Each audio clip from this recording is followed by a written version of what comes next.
পার্থ জীবনে এমন ভুল না করে যে সাংসদ পদ ছেড়ে বিধায়ক পদের জন্য চেষ্টা করেন। পার্থকে অনুরোধ করব সাংসদ হিসেবেই থাকতে হবে, কারণ আগামী দিনে মমতা ব্যানার্জিকে সামনে রেখে ভারতবর্ষে নতুন দিগন্ত শুরু হবে। 26-এর ভোটে পার্থ ভৌমিকের দাঁড়ানোর জল্পনায় জল ঢেলে দিলেন সুব্রত বক্সী।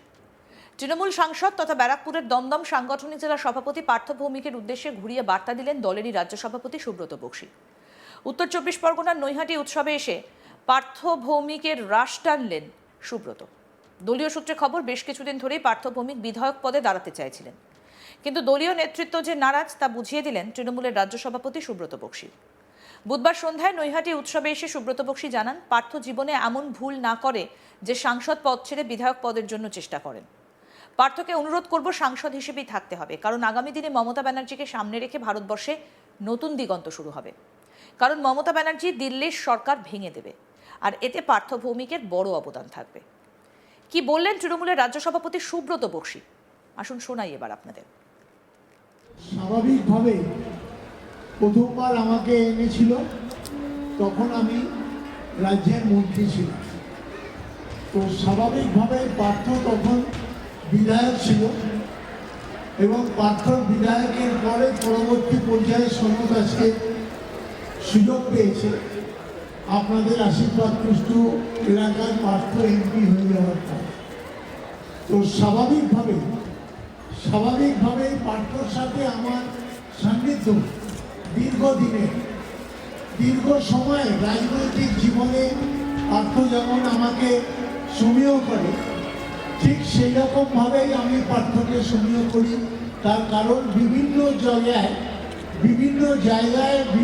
রাজনীতির ময়দানে দাঁড়িয়ে পার্থ যেভাবে মানুষকে উদ্বুদ্ধ করেন, সেটা নিশ্চয়ই এটা একটা নিদর্শন রাখে। তো আমি পার্থকে অনুরোধ করব যে পার্থ যে সিজিত বাবুর ওই লৌহ গৌরাঙ্গের নাম করে কালকে রামকৃষ্ণের সার্বিকভাবে উদ্বোধনে পার্থ হাজির হচ্ছেন, এইটার জন্য আমি ওকে ব্লেসিং জানাই। তো স্বাভাবিকভাবে আমি পার্থকে যেটা বলতে চাই যে পার্থ যেন জীবনে এমন কোনো ভুল না করে যে তিনি সাংসদ পদ ছেড়ে বিধায়কের জন্য চেষ্টা করেন। আমি পার্থকে অনুরোধ করব যে সার্বিকভাবে পার্থকে এই সাংসদ হিসেবেই থাকতে হবে। পরবর্তী পর্যায়ে আপনারা বুঝেছেন মমতা বন্দ্যোপাধ্যায় নিশ্চিতভাবে মমতা বন্দ্যোপাধ্যায় কালকেও যে কথাটা বলেছেন, তিনি দিল্লি ভেঙে দেবেন। তো নিশ্চিতভাবে আপনি মনে রাখবেন, মমতা বন্দ্যোপাধ্যায়কে সামনে রেখেই ভারতবর্ষের নতুন দিগন্ত শুরু হবে এবং পার্থ তাতে পার্টিসিপেট করবে।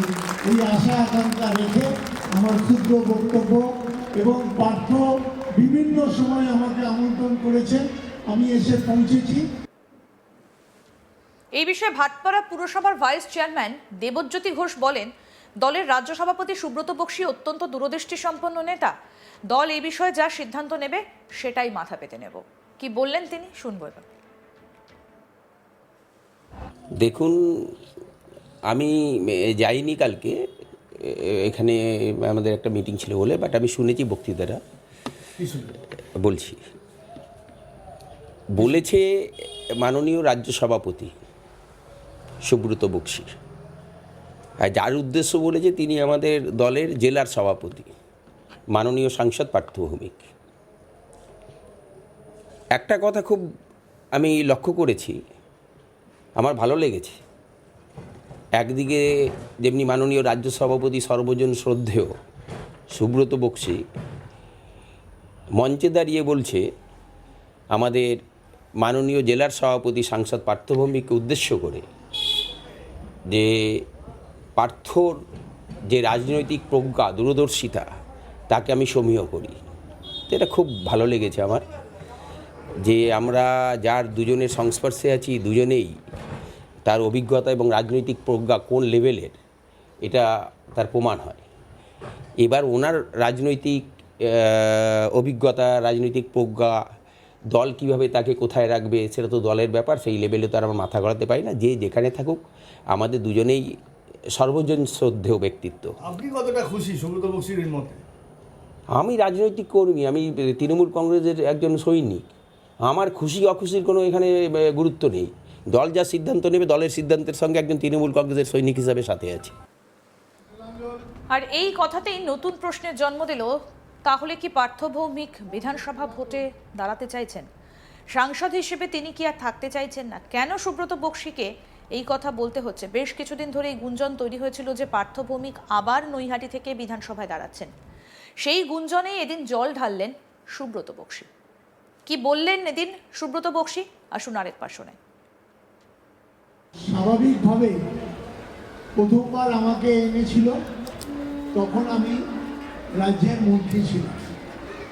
তো স্বাভাবিকভাবে পার্থ তখন বিধায়ক ছিল এবং পার্থ বিধায়কের পরে পরবর্তী পর্যায়ে সনদ আজকে সুযোগ পেয়েছে আপনাদের আশীর্বাদ পুষ্ট এলাকার পার্থ এমপি হয়ে যাওয়ার পর। তো স্বাভাবিকভাবে পার্থর সাথে আমার সান্নিধ্য দীর্ঘ সময় রাজনৈতিক জীবনে পার্থ যেমন আমাকে সমীহ করে, ঠিক সেই রকমভাবেই আমি পার্থকে সমীহ করি। তার কারণ বিভিন্ন জায়গায় বিভিন্ন রাজনীতির ময়দানে দাঁড়িয়ে পার্থ যেভাবে মানুষকে উদ্বুদ্ধ করেন সেটা নিশ্চয়ই এটা একটা নিদর্শন রাখে। তো আমি পার্থকে অনুরোধ করব যে পার্থ যে সিজিৎ বাবুর ওই লহ গৌরাঙ্গের নাম করে কালকে রামকৃষ্ণের সার্বিকভাবে উদ্বোধনে পার্থ হাজির হচ্ছেন, এইটার জন্য আমি ওকে ব্লেসিং জানাই। তো স্বাভাবিকভাবে আমি পার্থকে যেটা বলতে চাই যে পার্থ যেন জীবনে এমন কোনো ভুল না করেন যে তিনি সাংসদ পদ ছেড়ে বিধায়কের জন্য চেষ্টা করেন। আমি পার্থকে অনুরোধ করব যে সার্বিকভাবে পার্থকে এই সাংসদ হিসেবেই থাকতে হবে। পরবর্তী পর্যায়ে আপনারা বুঝেছেন মমতা বন্দ্যোপাধ্যায় নিশ্চিতভাবে মমতা বন্দ্যোপাধ্যায় কালকেও যে কথাটা বলেছেন তিনি দিল্লি ভেঙে দেবেন। তো নিশ্চিতভাবে আপনি মনে রাখবেন মমতা বন্দ্যোপাধ্যায়কে সামনে রেখেই ভারতবর্ষের নতুন দিগন্ত শুরু হবে এবং পার্থ তাতে পার্টিসিপেট করবে। আরও আপডেট পেতে দেখতে থাকুন আজ তাক বাংলা। সাবস্ক্রাইব করুন, নোটিফিকেশন পেতে বেল বাটন অপশন প্রেস করুন।